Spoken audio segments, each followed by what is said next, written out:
Hello friends. आज की ये कहानी मेरे एक सब्सक्राइबर की है जो उन्होंने मुझे भेजी है। मैं ये कहानी उनके नज़रिए से आपको सुनाती हूँ। मेरा नाम सुनीता है।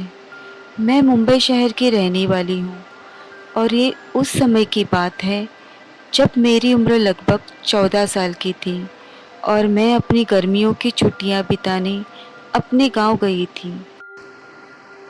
मुझे देखकर मेरे नाना नानी बहुत खुश हुए, लेकिन हमारी खुशियों को तो जैसे किसी की नज़र ही लग गई हो।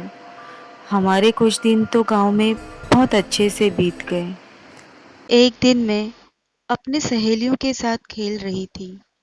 खेलते खेलते मेरी नज़र एक इमली के पेड़ पर गई। इमली के पेड़ पर बहुत सारी इमलियां लगी देखकर मैंने अपनी सहेलियों को बुलाया और हम सब ने मिलकर बहुत सारी इमलियां नीचे गिराई। सारी इमलियां जमीन पर बिखरी पड़ी हुई थी। उसे हम सब इकट्ठा करने में लगे हुए थे। जमीन पर पड़ी इमली इकट्ठा करते करते मेरी नज़र मिट्टी में दबे हुए एक पोटली पर गई।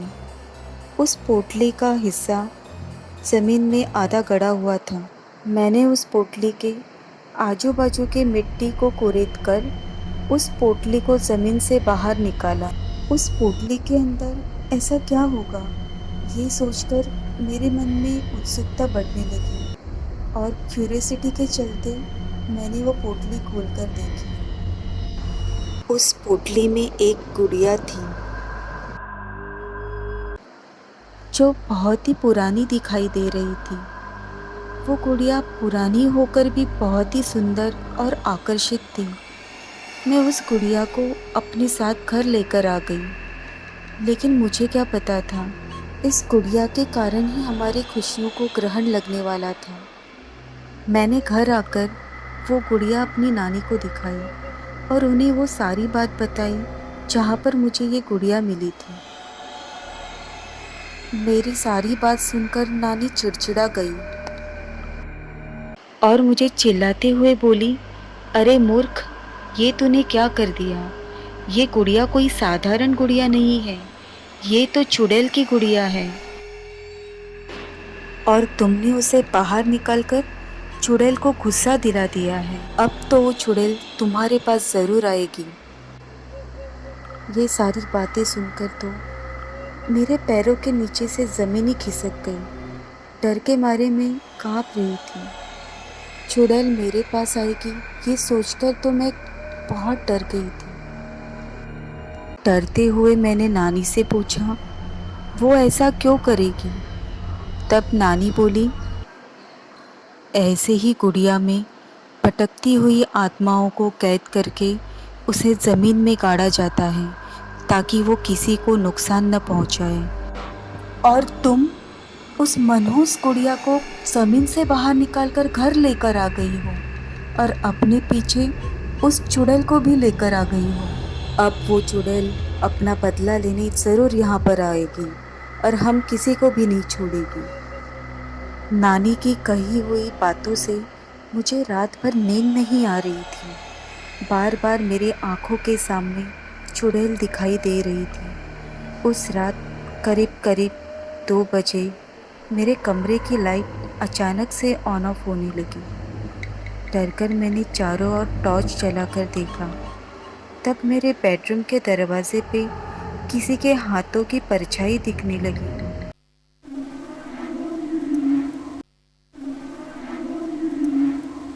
ये सब देखकर डर के मारे मेरा गला भी सूख गया था।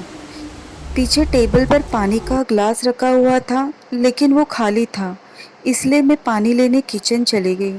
वहाँ से जब लौट के मैं अपने बेडरूम में वापस आ गई, तब मैंने देखा कि एक डरावनी सी औरत मेरे बेड पे बैठी हुई है, जो अपनी बड़ी बड़ी खून से भरी हुई लाल लाल आंखों से मेरे तरफ एकटक देखी जा रही थी। और उसके बाजू में जो चेयर थी उस पर वो गुड़िया बैठी हुई थी, जो क्रीपी से स्माइल देते हुए मेरे तरफ देख रही थी। ये सब देखकर मैं बहुत डर गई थी और मैं दौड़ते हुए नाना नानी के कमरे में चली गई, लेकिन वहाँ पर नाना नानी नहीं थे। पूरे घर में मैं अपने आप को अकेला महसूस कर रही थी और उस अंधेरे में मैं डर के मारे ज़मीन पर बेहोश होकर गिर गई।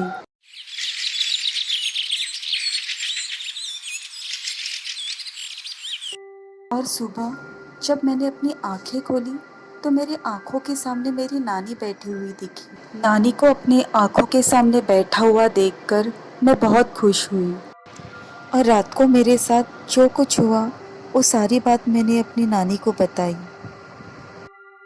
नानी बोली, रात को वो और नाना अपने कमरे में ही थे और ये सब कुछ तुम्हारे साथ जो हो रहा है ये सब उस चुड़ैल ने ही किया होगा।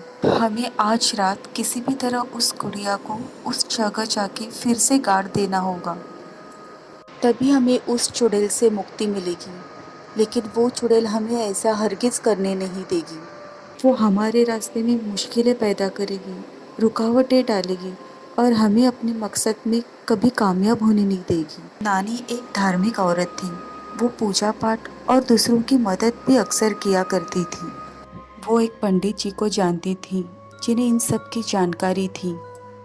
वो मेरे लिए पंडित जी से मंत्रों से युक्त ताबीज़ लेकर आई। नानी ने मुझसे कहा, आज रात हमें किसी भी हालत उस गुड़िया को उस जगह जाके ज़मीन में गाड़ देना होगा।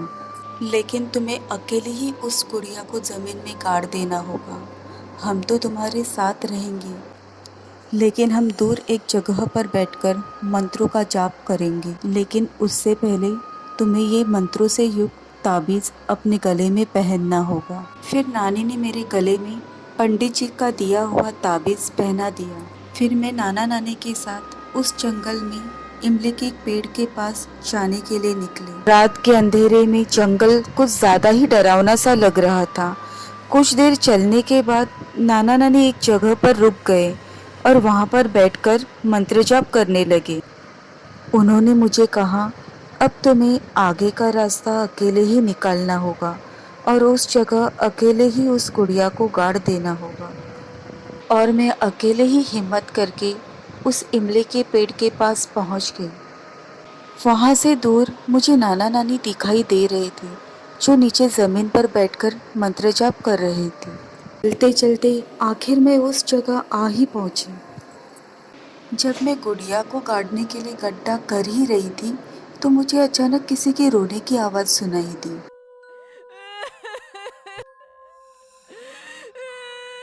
तब मुझे नानी ने बताई हुई बात याद आ गई। उन्होंने मुझे बताया था, वो चुड़ैल तुम्हारा ध्यान भटकाने की कोशिश ज़रूर करेगी, लेकिन तुम उसके तरफ ध्यान मत देना, नहीं तो वो तुम्हें अपने कब्जे में कर लेगी।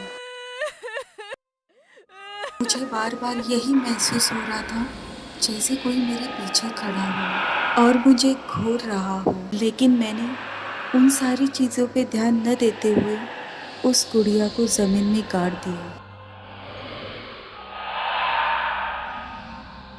और मैं अपनी आंखें बंद करके वहाँ से भागकर अपने नाना नानी के पास आ गई। उस रात मेरा तो चुड़ैल से पीछा छूट गया, पर मेरे मन में उस चुड़ैल का डर इतना बढ़ गया था कि मैं अगली सुबह वापस अपने शहर में मम्मी पापा के पास चली गई।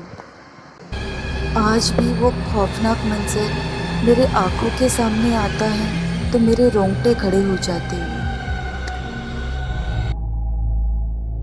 सुना है आज भी वो चुड़ैल अपनी गुड़िया के साथ किसी का इंतज़ार कर रही है जो उसे वहाँ से फिर से मुक्त कर दे।